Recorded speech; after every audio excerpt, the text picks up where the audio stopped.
पानी कम छोड़िए या ज़्यादा छोड़िए, अभी मत छोड़िए, हमारे वो मुख्यमंत्री जी को निकलना है यहाँ से, ऐसा होता है क्या?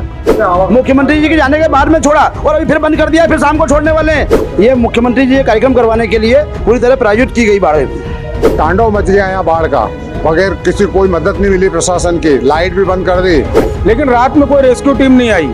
इसका सीधा सा कारण है कि प्रशासन की लापरवाही, प्रशासन का गैर जिम्मेदाराना व्यवहार। खंडवा जिला कलेक्टर महोदय और एनआईटीसी इसके लिए जिम्मेदार है। ओंकारेश्वर को पूरा उजाड़ने में कलेक्टर महोदय खंडवा और एनआईटीसी का हाथ है, और एनआईटीसी पानी नहीं छोड़ता है, चाहे जब यहाँ पर मौतें होती है।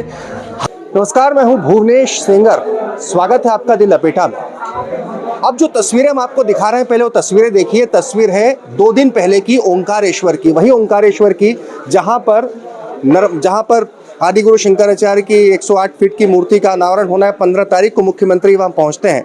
इसके बाद हम आपको बताएंगे कि यहाँ पर ये जो बाढ़ की भयानक विभीषिका की तस्वीरें आपके सामने हैं, हम यहीं ग्राउंड जीरो पर मौजूद हैं और यहाँ के लोगों का कहना है कि ये जो बाढ़ की जो स्थिति बन रही है या फिर जो बने, जो हालात बने, ये इसके पहले ऐसा कभी नहीं हुआ और इस बार ऐसा क्यों हुआ।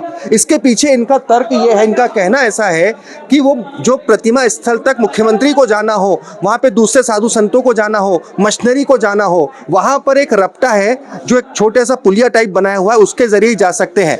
बांध पर पानी बहुत ज्यादा रोका गया, वर्षा हो रही थी लगातार, उसके बाद एकदम से 23 गेट खोल दिए गए। और जब एकदम से 23 गेट खोल दिए गए, यहाँ के लोग हमारे साथ मौजूद हैं। कि क्या स्थिति बनी थी यहाँ पर जब हम बात कर रहे हैं उस दिन की? ओंकारेश्वर में जब बाढ़ की स्थिति बनी, उस समय पे किसी को भी पता नहीं था कि पल में एकदम से क्या हो जाएगा। ना तो कोई अलर्ट था, ना कोई सूचना थी। नीचे सुबह तक घाट खाली हुए थे, शाम तक घाट खाली थे, लोग अपना व्यवसाय चल रहे थे। बाद में पता लगा कि निचले जो घाटों पे जो दुकानें लगती है, उनसे कहा गया कि आप लोग अपना सामान एक तरफ हटा लें, मुख्यमंत्री जी का कार्यक्रम यहाँ पर होने वाला है। उनका सामान सब घाट पे एक किनारे पर उनसे रखवा दिया गया। रात्रि में अचानक पानी छोड़ा और उनकी दुकानें बह गई। सुबह यहाँ पर ना कोई अलर्ट आया, ना कुछ आया, और देखते ही देखते यहाँ पर ओंकारेश्वर में एकदम से बांध से पानी छूटकर पानी बढ़ने लगा। जब यहाँ पर बांध वालों से ओंकारेश्वर वालों ने पूछा कि भाई कितना पानी छोड़ोगे, तो उन्होंने लगभग 32-33 हजार क्यूमेक्स के लगभग बताया पानी, जो कि इससे पहले कई बार आ चुका है। तो बाजार वाले पूरे आश्वस्त थे कि बाजार में पानी नहीं आएगा। लेकिन उसके बाद में इन्होंने बिना बताए, बिना अलर्ट करे, बिना किसी सूचना के जो पानी एकदम से छोड़ना चालू करा, तो बाजार में जहाँ तक मैं समझता हूँ लगभग 10-10 फीट पानी ओंकारेश्वर में रात्रि में आ गया। लाइट गुल, आदमी अपना सामान संभालेगा कि अपनी जान संभालेगा, कोई सूचना नहीं, कोई चेतावनी नहीं। पूरे 23 गेट खोल दिए, पूरे बाजार में पानी भर गया, पूरे एक मंजिल में पानी आ गया। लोगों ने सिर्फ अपनी जान बचाई। आप तो यहाँ रहते हैं हमेशा से, ऐसा हुआ है कभी? पहले मैं चौथी या 5वीं बाढ़ देख रहा हूँ, इस प्रकार से पहले कभी नहीं हुआ जो इस बार हुआ। सामान संभालने का मौका तो मिला ही नहीं, अपनी जान बड़ी मुश्किल से संभाली है, तो भगवान की कृपा है। लोगों के 2-2 मंजिल यहाँ पर मकान बने हुए हैं, तो दूसरी मंजिल पे चले गए। लेकिन नर्मदा साइड की पट्टी में जो लोग रह रहे थे, उन्होंने तो कलेक्टर से रात को 9:30, 10-10 बजे तक गुहार लगाई है कि आप हमको बाहर निकाल लीजिए, लेकिन रात में कोई रेस्क्यू टीम नहीं आई। कोई रेस्क्यू टीम नहीं। वजह क्या लगती है, क्या लगता है आपको, कारण क्या हो सकता है इसका? इसका सीधा सा कारण है कि प्रशासन की लापरवाही, प्रशासन का गैर जिम्मेदाराना व्यवहार। इन्होंने ये इतना बड़े त्रासदी को बहुत हल्के में लिया। और ऐसा चर्चा है, जन चर्चा ऐसी है कि ओंकारेश्वर में शंकराचार्य जी के मूर्ति अनावरण कार्यक्रम के कारण प्रशासन इस गंभीर मुद्दे पर ध्यान नहीं दे पाया।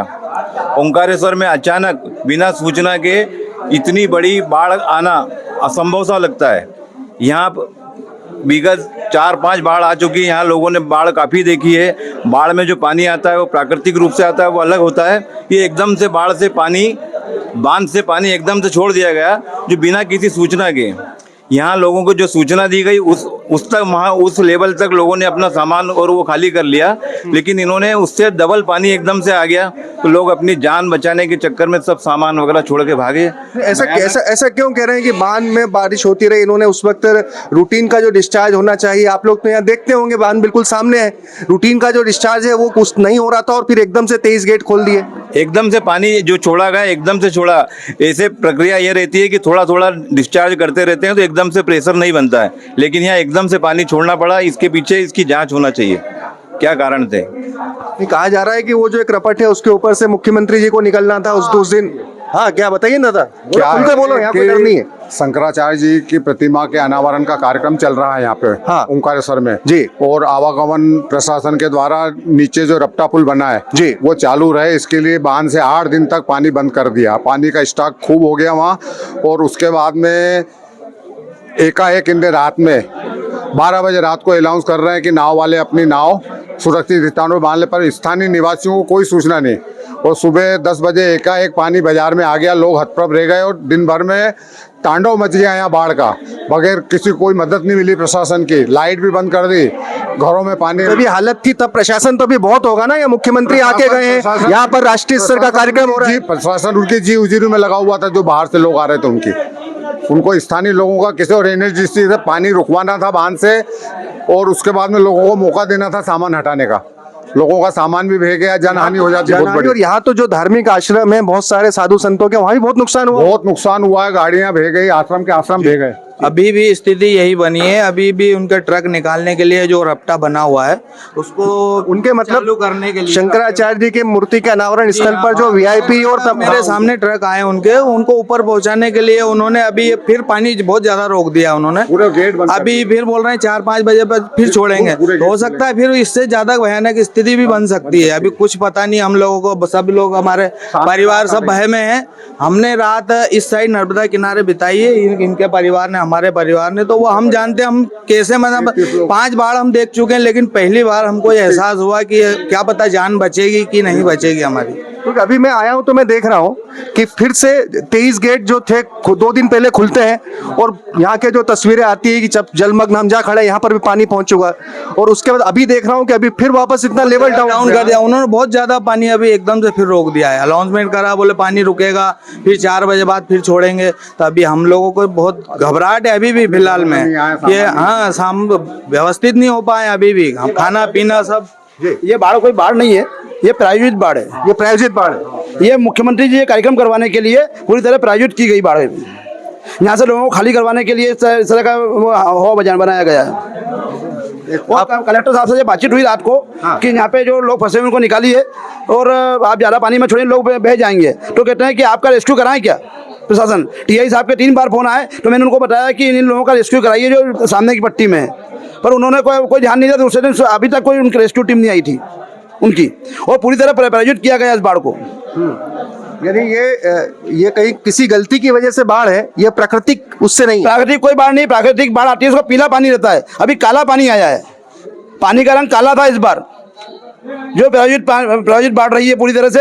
और 8 दिन से नर्मदा का जल रोकने के कारण जो बिजली बनाना भी बंद कर दिया था, उसके कारण से इतना पानी भराया डैम के अंदर, और उनने बाद में छोड़ा। जब इन्हें संभला नहीं तो पानी को छोड़ दिया, और मुख्यमंत्री जी जाने के बाद में छोड़ा, मुख्यमंत्री जी के जाने के बाद में छोड़ा, और अभी फिर बंद कर दिया। फिर शाम को छोड़ने वाले हैं, और फिर क्या क्या कर देंगे ये। और 21 तारीख बाद में जाने क्या करेंगे किसी को नहीं मालूम। लोगों को मारना चाहते हैं पूरी तरह से प्रशासन, और कुछ नहीं है। तो इस पर तो सरकार को आके सफाई देनी चाहिए ना। आइए, कुछ आप कुछ कह रहे थे जी, आइए बोलिए। अब आपकी स्थिति जो यहाँ पे जो संशय की स्थिति बनी है लोगों के मन में, जिस तरह के हालात बने, कह रहे हैं पहले कभी नहीं बने, और कह रहे हैं कि सरकार की गलती की वजह से हुए। नहीं, सरकार नहीं, प्रशासन की गलती है। प्रशासन सरकार अगर मुख्यमंत्री को बोलते कि साहब ऐसी ऐसी स्थिति की हमें पानी छोड़ना है, आप नहीं जा सकते, तो वो नहीं जाते।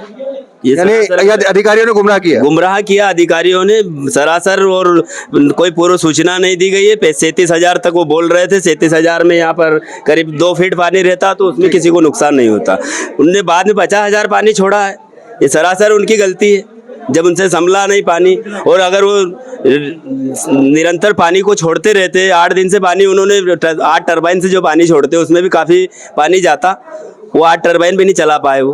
तो सरासर ये प्रशासन की गलती है। इतना बड़ा नुकसान हुआ है, सर्वे भी हो रहा है, क्या कर रहे हैं सर्वे? कुछ सर्वे वाले लिख के आए हैं, फॉर्म लेके आए हैं, उसमें लिखा है अति वर्षा और हवा आंधी के कारण आपका जो नुकसान हुआ है उसका हम क्षतिपूर्ति लिख रहे हैं, जबकि उसमें बाढ़ का उल्लेख कहीं भी नहीं है। और यहाँ पे ना तो कोई हवा आई है, ना आंधी आई है, ना कोई अति वर्षा से मकान में। यहाँ बाढ़ के कारण ये जनहानि, माल हानि हुई है, और ये उनको दर्शा नहीं रहे हैं, खाली ये सर्वे करवा कर ये लिख रहे हैं अधिक वर्षा लिख रहे हैं। साहब है अच्छा, एसडीएम साहब भी हैं, उनसे बात करने की कोशिश करते हैं। कहाँ एसडीएम साहब, आइए चलिए। एसडीएम साहब, सोलंकी जी नमस्कार, मैं भुवनेश हूँ। नहीं, मैं भी सोलंकी नहीं हूँ। आप एसडीएम साहब कौन है? आप एसडीएम आप ही है? मैं ही हूँ। चलिए, आप एसडीएम है तो सर ये क्या सर्वे किस चीज का हो रहा है? मैं एडीएम साहब से बात। अच्छा, पहले एडीएम साहब से बात कर लीजिए। अच्छा, ये क्या फार्म का क्या प्रारूप है? लिखा है बाढ़, हवा, आंधी, हाँ। अतिवर्षा। हाँ, वादी अच्छा जी। जबकि सबका कहना है कि तो बाढ़ की वजह से। यहाँ पर जो अभी बाढ़ आई है ओमकारेश्वर में कोई पहली बाढ़ नहीं है, इसके पहले भी बाढ़ें आ चुकी है। बाकी ये जो बाढ़ आई है ये सिर्फ व्यक्ति विशेष को खुश करने के लिए प्रायोजित बाढ़ थी। ऐसा क्यों लगता है? ऐसा क्यों लगता है आपको? इसलिए लगता है सर कि बरगी से जब पानी छोड़ा जाता बरगी डैम से, तो वो पानी को ओमकारेश्वर तक आते आते 48 घंटे लगते हैं। बिल्कुल। और गेट जब खुलते हैं वहाँ से, तो वहाँ से पहले अलर्ट मोड पर वहाँ से फ़ोन आते हैं और वहाँ से पहले खबर आती है कि हमने 5 गेट, 12 गेट, 10 गेट खोले हैं और इतनी देर में इतना मीटर पानी ओमकारेश्वर तक पहुँचेगा और इतना टाइम लगेगा। यहाँ पर हमको कोई सूचना नहीं दी गई, कोई किसी प्रकार से हमारे पास में कोई सूचना नहीं आई कि हम हमारा सामान भी उठा सके या हम खुद हमारे घर छोड़ के निकल सकें। यह कलेक्टर महोदय ओमकारेश्वर, खंडवा जिला कलेक्टर महोदय, मैं तो खुला बोलता हूँ, खंडवा जिला कलेक्टर महोदय और एनएडीसी इसके लिए जिम्मेदार है कि पूरे यानी ओमकारेश्वर को तो इन्होंने उजाड़ा ही है। ओमकारेश्वर को पूरा उजाड़ने में कलेक्टर महोदय खंडवा और एनएचडीसी का हाथ है और इसके बाद में ओमकारेश्वर के आगे जो ये पानी गया है गुजरात तक, पूरा उजाड़ने में उनका हाथ है। किसी प्रकार की कोई सूचना नहीं दी गई। रात को 2 बजे हमारे पास में जब सायरन बजे हैं डैम से, उसके बाद हम उठे और उसके बाद हमने हमारा सामान उठाना चालू करा। जब तक तो उसके बाद में पानी घरों में घुस चुका था। ये भगवान ओमकारेश्वर और मां नर्मदा की कृपा रही कि कोई जन हानि नहीं हुई है। बाकी धन हानि इतनी अधिक हुई है कि इसमें सभी परेशान हैं। आज 3-4 दिन होते आ रहे, अभी तक लाइट की कोई व्यवस्था नहीं है, पानी की कोई व्यवस्था नहीं है। और हमारी 108 फीट ऊंची वहाँ पर शंकराचार्य जी की, वो भी हमारे आद्य गुरु हैं, हमारे पूजनीय हैं। हम भी हिंदू धर्म को मानते हैं, हम गलत नहीं बोल रहे हैं। बाकी आप वहाँ इतना लाव लश्कर लगा रहे हो। भोलेनाथ ओमकारेश्वर भगवान यहाँ बैठे और शंकराचार्य जी के गुरु गोविंद पादेश्वर जी की गुफा, जहाँ पर शंकराचार्य जी ने खुद ने दीक्षा ली है और जहाँ पर शंकराचार्य जी ने खुद अपने नर्मदा स्त्रोत की, हाँ, नर्मदाष्टक की जहाँ पर रचना उनके मुख से हुई है, वो पूरे पत्थर पर यहाँ अंकित है। वहाँ कोई देखभाल नहीं है, कोई व्यवस्था नहीं है, वहाँ कोई व्यवस्था नहीं। और आप वहाँ पर इतना तामझाम लगा रहे हो और वहाँ इतनी व्यवस्था कर रहे हो। यहाँ हम क्या, हमारे साथ में जितना भी तीर्थ यात्री आता है यहाँ पर इतना परेशान होता है, उसकी मूलभूत सुविधाएं कोई नहीं है। एनएचडीसी पानी नहीं छोड़ता है। चाहे जब यहाँ पर मौतें होती है, हर आदमी, किसी के भी घर का एक बंदा अगर मरता है तो वो जानता है कि उसके घर का आदमी मरा है। तो यहाँ पर यानी यहाँ पर ओमकारेश्वर में मूलभूत सुविधाएं कुछ भी नहीं है यात्रियों के नाम से। और उसके बाद में जो ये नया तमाशा डैम की तरफ से पानी छोड़कर हुआ एकदम से, वो कलेक्टर महोदय सिर्फ शिवराज सिंह को प्रसन्न करना चाहते थे, हमारे सीएम साहब को, कि वो रपटा पानी का न डूबे और उनकी गाड़ी सीधी ऊपर चली जाए। और आज भी यही हो रहा है। 21 तारीख को पुनः वो पधार रहे हैं, तो फिर से एकदम से डैम का पानी खत्म करके और रपटे को खोल दिया गया है। ये पानी को कब तक रोकेंगे स्टोर करके? और फिर पानी अगर आया तो फिर हम तो आज भी उसी में लटके हुए हैं ना, फिर हमें परेशानी है। पवल तो ये कि यहाँ जो स्थिति बनी, लोगों का ये कहना है, ऐसा मानना है कि बांध में चूंकि मूर्ति के कार्यस्थल तक मुख्यमंत्री जी को पहुंचना था, अन्य सामग्री पहुंचना थी और उसका जरिया एक रपटा ही है। उस रपटे को चूंकि अगर यहाँ से पानी छोड़ा जाता है तो वो डूब जाता है। लोगों का ऐसा मानना है और इस तरह के सवाल उठ रहे हैं कि इसके चलते काफी दिनों से बांध में पानी रोका गया। जब अतिवर्षा की स्थिति आगे हुई तो उसके चलते एक साथ बगैर चेतावनी के 23 गेट खोलने पड़े, जिसके चलते ये हालात बने। इस पर आप क्या कहेंगे? चेतावनी जारी की गई थी जी, और सबको जो है व्यक्तिगत रूप से मैंने और तहसीलदार ने इस जहां पर अपन खड़े हैं जी, सुबह दुकानों में जाके हमने खुद ताकीद किया था कि अपना सामान जो है खाली कर जी। ये इसमें ये क्या वाकई ऐसा होता है कि अगर वहां से इस रपटे को खुला रखना है तो प्रशासन जो है, आपका प्रशासन, वो एनएचडीसी को इस बारे में बोलता है कि आप पानी कम छोड़िए या ज्यादा छोड़िए, अभी मत छोड़िए, हमारे वो मुख्यमंत्री जी को निकलना है यहाँ से, ऐसा होता है क्या? जी नहीं, एनएचडीसी के द्वारा जितना पानी छोड़ा जाता है उसके संबंध में वो प्रशासन को इन्फॉर्म करते हैं, उसके अकॉर्डिंग प्रशासन के द्वारा कार्रवाई की जाती है। प्रशासन के द्वारा एनएचडीसी को पानी छोड़ने के संबंध में निर्देश नहीं दिया जाता कि आप इतना छोड़ें इतना ना छोड़ें, ऐसा नहीं दिया जाता। बिल्कुल। वर्तमान स्थिति अब जब बनी है, आप सर्वे कर रहे हैं, तो क्या मुआवजा देने की स्थिति है, क्या है? जी हाँ, जिसकी जो भी क्षति हुई है उसका हम सर्वे कर रहे हैं और सभी को पात्रता अनुसार सहायता राशि दी जाएगी। एक अभी अभी जो बताया किसी ने कि आप जो फॉर्म भरवा रहे हैं उसमें अतिवृष्टि लिखी हुई है, बाढ़ का जिक्र नहीं है। अतिवृष्टि के कारण ही बाढ़ आती है जी। और अतिवृष्टि से यदि कोई क्षति है तो बाढ़ की क्षति मानी जाती है। चलिए, बहुत बहुत धन्यवाद एसडीएम साहब।